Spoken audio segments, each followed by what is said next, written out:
So, with the game that happened tonight, I would like to go over a few things. First off, we just go over stats real quick. Passing, we were able to hold them to 159 yards total when you add in the sacks, which was only 1 for 7 yards, worked by Everson Griffin. That included a fumble on that play that Minnesota would recover. But Trubisky was 12 of 25 for 128 yards, a 5.1 average, a touchdown, and one interception by Harrison Smith in a very key situation, and his quarterback rating of 60.1. O'Donnell also had a pass on a fake punt that went for 38 yards, and he scored on that. So that ends up being a total of 13 of 26, 159, a 6.4 average because of the 38-yard pass by Pat O'Donnell. 2 touchdowns, the interception, and a combined rating of 80. Now, ours is the more interesting one, I think, just because they had pretty much Trubisky playing court. We had 2 quarterbacks in this game.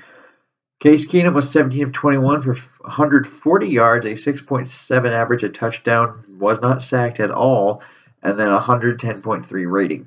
Bradford, who started the game, did not finish the first half. He was 5 of 11 for 36 yards, a 3.3 average, a no touchdown or pick. He was sacked 4 times for 35 yards and a 53.6 average. So he clearly was not healthy. He could not move. It just didn't look good. And it almost felt like it was forced for him to play. And then total for them was they were 22 of 32 for 141 yards when you factor in the sacks, a 5.5 average, a touchdown, and a 92.7 quarterback rating. And then over to receiving, we're going to go over the Bears first. And their leading receiver had 4 receptions for 46 yards, 11.5 average, no touchdowns, a long of 13 on 5 targets, and that was Kendall Wright. Benny Cunningham, 2 receptions, 43 yards, 21.5 average, with a touchdown on the 38-yard, as a long and 4 targets. His is higher because he did have the 38-yard pass from Pat O'Donnell on the fake punt. Zach Miller had 3 receptions for 39 for 13.0 on his average, 1 touchdown, a long of 20 on 6 targets. And then you don't really have much there that's notable outside of Tariq Cohen, who is only notable by name because he had 1 reception for -1 yard on his 1 target. So, and then for us, our leading receiver was actually Jerick McKinnon. He was our leading rusher and receiver in this game. He had 6 receptions for 51 yards on 6 targets. Rudolph was second with 6 receptions for 45 yards on 9 targets. Thielen was third at 5 for 34 on 9 targets. Floyd is actually fourth with 19 yards on his only target and only reception on the night.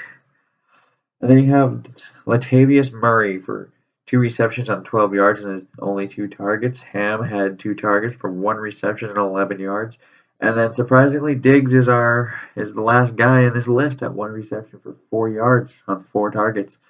So I know Diggs was a little dinged up by a groin injury, but it's still a little surprising to see him only have 4 yards after leading the league in receiving yards the first 4 weeks. Especially since it's the Bears. Like, he usually carves up the Bears. So it was a little interesting to see that. And then if we go over to rushing, the Bears, we held Howard to 19 carries for 76 yards at a 4.0 average. I say holding, even though that's not much holding to him, because, well, one, he should have had a touchdown because that was not a good holding call, I don't think. There were a lot of calls in this game I thought were a little, don't know if you should be calling that one.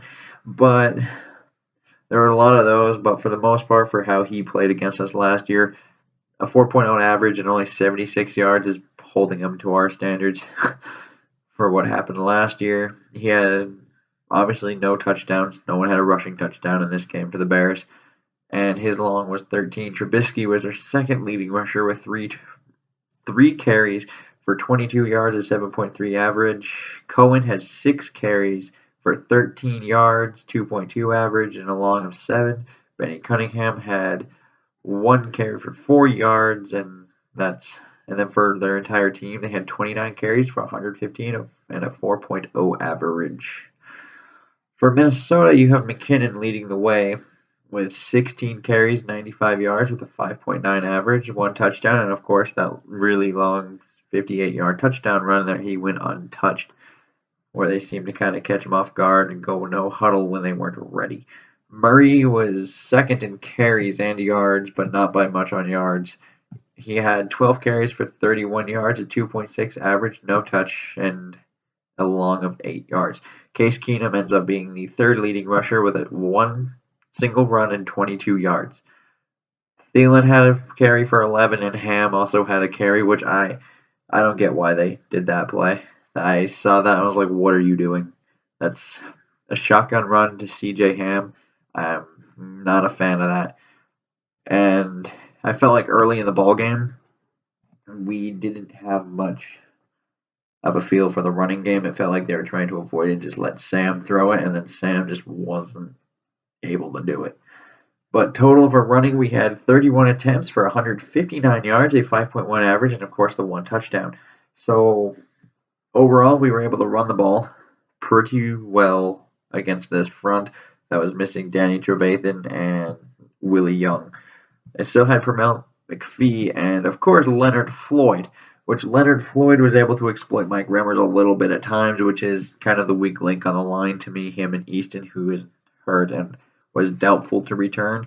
It was a calf injury. We'll have to see how that goes throughout the week, in which case we may see Danny Isidora possibly, because I think he plays better than Jeremiah Searles, even though Searles was the immediate backup.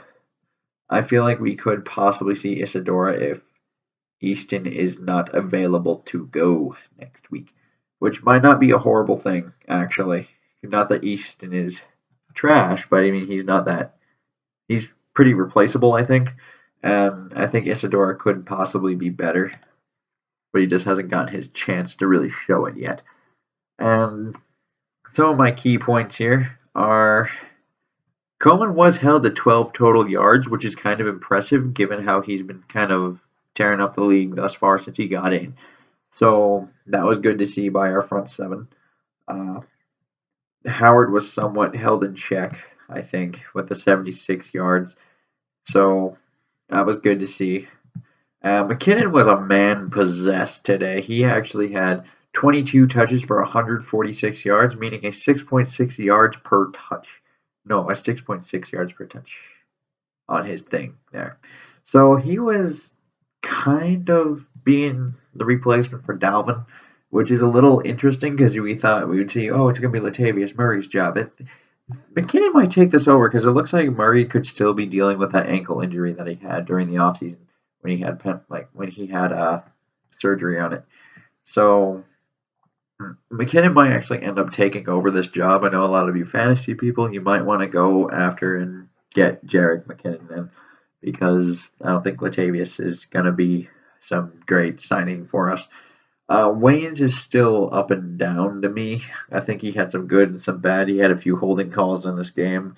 He made the tackle at the end of the game. He also had a very nice pass breakup towards the middle of the third quarter, I believe. So you had some up and down with Trey Waynes, as we always do. I think the defense shined for the most part, because if you take away the fake punt, you take away the fake punt and the safety, their offense only accounted for 8 points the whole day. So I think the defense shined. They were playing pretty lights out tonight, and I think that's very good, especially when we're on the road. We have struggled at Soldier Field before. So even though this was the Bears, this is still a road divisional game, and they're going to be tough just because it's a common opponent. They know what they do.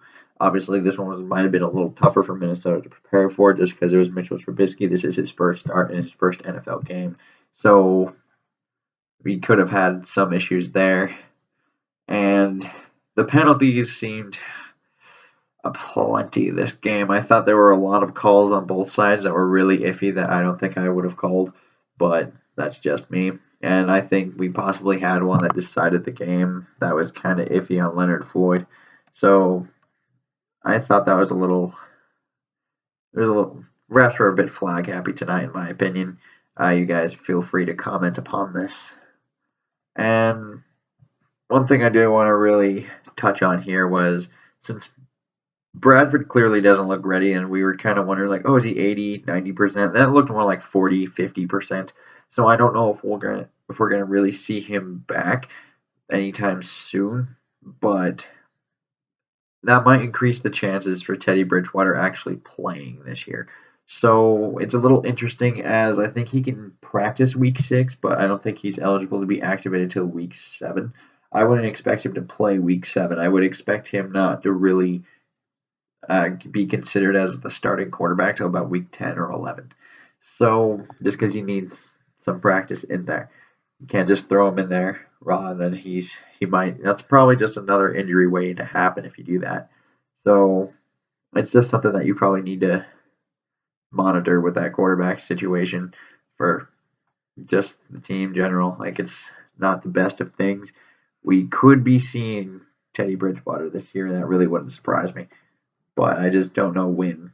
Like if they want to force him out there week 7, because if we win next week with Case Keenum at the helm, Bridgewater can be activated. We might force Teddy Bridgewater, even though that just because we would be 4-2 at that point, and then you can kind of get a sense of, hey, look, he's here. He was labeled our franchise quarterback before.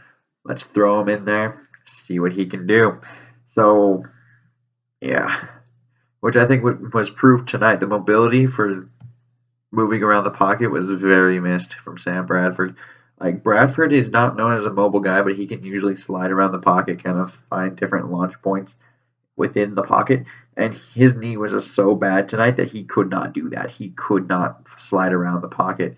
So that's why we saw Case Keenum not get sacked, but Sam Bradford got sacked and lost 35 yards on 4 sacks just because he can't move around the pocket right now. So it's a little intriguing how this entire situation could work out, because if Sam is not 100%, this team is going to have issues.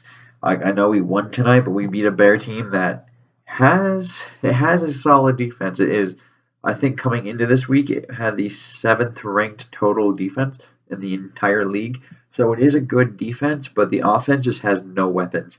They don't have receivers. They have running backs, but since they're so run heavy, it's very predictable. So I think for the most part, Minnesota came in there and did what they were supposed to do, even though they had no Dalvin Cook, no Sam Bradford. Diggs was a little banged up.